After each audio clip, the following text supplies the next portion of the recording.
Bismillahirrahmanirrahim. Assalamualaikum warahmatullahi wabarakatuh. Teman-teman, perkenalkan nama saya Muhammad Isara Zubair. Saya mahasiswa Universitas Teknologi Sumbawa, program studi Ilmu Komunikasi. Di sini saya akan menyampaikan tugas presentasi dari Agnes Gustiani dan Muhammad Irsan, mata kuliah Etika dan Filsafat Komunikasi, yang dosen pengampunya itu adalah Ibu Clara Novita Anggraini MIkom, dengan judul membuat kasus untuk apa yang bisa dan harus dipublikasikan. Nah, sebelum saya memasuki pembahasan dan contoh kasus, saya ingin menjelaskan sedikit tentang definisi jurnalistik. Jadi, seseorang yang bergelut di bidang jurnalistik disebut jurnalis. Dan seorang jurnalis melaporkan berita ke media untuk publik. Jadi, setiap orang bisa menjadi seorang jurnalis. Karena orang yang membuat berita, menuliskan berita, dan memuatnya di media, lalu itu untuk dikonsumsi oleh publik, itu bisa disebut jurnalis. Tetapi seorang jurnalistik mempunyai batasan etika yang harus dipahami dalam memuat suatu berita. Jadi tidak sembarangan jurnalis atau tidak sembarangan orang bisa membuat berita dengan benar gitu, tanpa batasan etika gitu. Batasan etika yang terkandung dalam hukum yang harus diperhatikan oleh seorang jurnalis adalah nilai yang terkandung dalam sebuah berita dan moral yang terkandung dalam sebuah berita. Jadi berita tersebut harus mempunyai nilai gitu, harus memiliki nilai. Apakah berita ini bermanfaat untuk dikonsumsi publik ataukah tidak gitu. Atau berita ini bermoral atau tidak gitu. Kalau berita ini tidak bermoral, seorang jurnalis tersebut telah melanggar batasan etika yang terkandung dalam hukum tersebut. Selain itu, seorang jurnalis juga harus bersikap profesional. Ada 3 sikap profesional yang harus dimiliki seorang jurnalis. Yang pertama itu adalah sikap yang jujur. Sikap yang jujur ini adalah tidak melebih-lebihkan berita. Dan yang kedua adalah bersikap adil. Bersikap adil ini adalah tidak memihak pada siapapun dan membuat berita sesuai fakta yang ada di lapangan. Dan yang terakhir adalah mempunyai sikap yang bertanggung jawab akan berita yang sudah dipublis ke media dan dilihat oleh publik. Jadi tidak sembarangan orang nge-share berita ke media aja gitu, tanpa tanggung jawab dari dia gitu. Jadi kalau misalkan dia tidak bertanggung jawab, maka berita itu bisa disebut hoax juga kan. Selain itu, seorang jurnalis juga harus memiliki sifat yang cekatan atau hati-hati dalam membuat kesimpulan dan mempertimbangkan berita yang akan diangkat menjadi sebuah berita, karena dampaknya akan berhubungan langsung ke publik dan orang-orang yang terlibat dalam berita tersebut dan orang-orang yang di sekelilinginya. Contoh kasus yang pertama yaitu adalah Dewan Pers nilai Tempo langgar kode etik soal tim Mawar, yang menyatakan bahwa majalah Tempo menyalahi etika jurnalistik dalam terbitannya yang berjudul Tim Mawar dan Rusuh Sarinah edisi 22-26 Juni 2019. Di sini dalam keterangannya, Dewan Pers menyatakan majalah Tempo langgar pasal 3 kode etik jurnalistik. Dalam hal itu, dijelaskan bahwa majalah Tempo melanggar pasal 3 kode etik jurnalistik karena memuat opini yang menghakimi. Penulisan judul Tim Mawar dan Rusuh Sarinah disebut Dewan Pers terlalu berlebihan dan tidak disertai data yang memadai.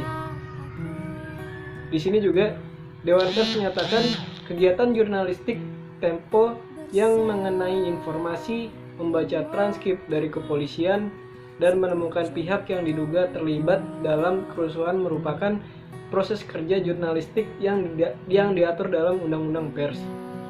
Atas kasus tersebut, Dewan Pers memberikan ada 3 rekomendasi.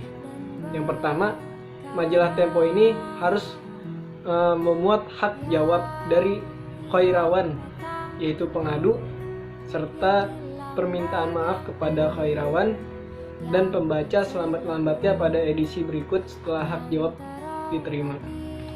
Dan yang kedua adalah karena berita Tempo juga dimuat di media cyber, maka permintaan maaf dan hak jawab harus dimuat di media cyber tersebut.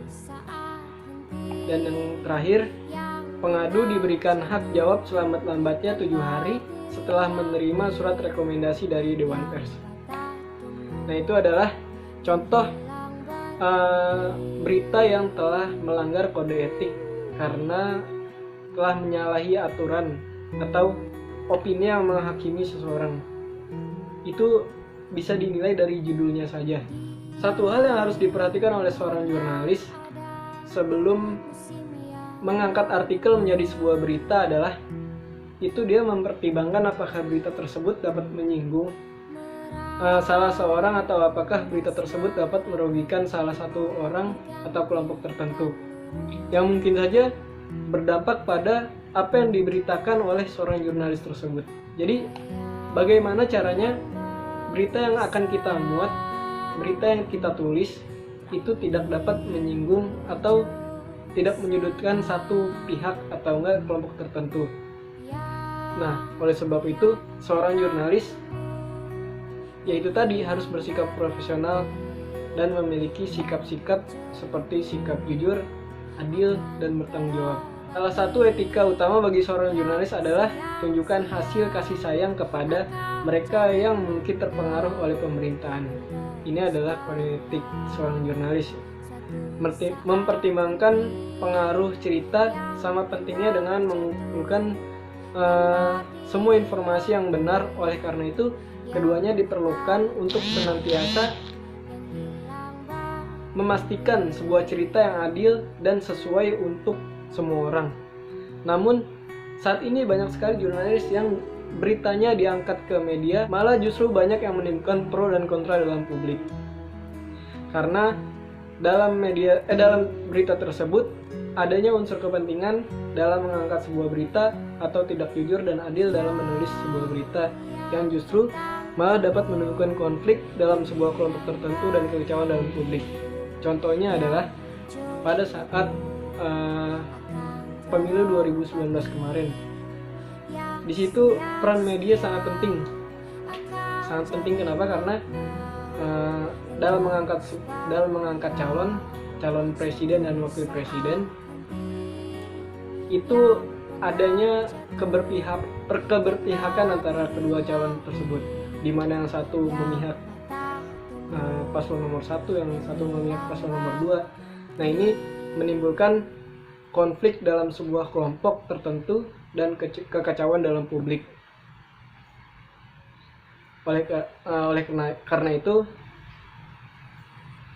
dari kasus tersebut yang kita lihat banyak terjadinya perpecahan antara masyarakat Indonesia, di mana kasus bullying atau enggak saling menjatuhkan satu sama lain itu terjadi di mana-mana. Contohnya pemisahan antara nama pendukung, yaitu cebong dan kampret, yang sampai saat ini masih kita dengar, yang masih terngiang di telinga kita. Nah, oleh karena itu tidak setiap situasi sama dan tidak setiap cerita itu identik. Setiap jurnalis harus mengevaluasi dirinya jika mereka berada dalam posisi kejadian tersebut. Berita yang tidak mengandung unsur syarat kepentingan dapat membuat jurnalis menuliskan berita dengan jujur, adil, dan bertanggung jawab. Maka perlu adanya pengawasan terhadap seorang jurnalis dalam menjalankan kode etik jurnalistiknya. Karena dengan begitu berita yang dihasilkan dan dimuat ke publik dapat diterima oleh semua orang yang membacanya. Sekian dari saya, kurang lebihnya mohon maaf. Wassalamualaikum warahmatullahi wabarakatuh.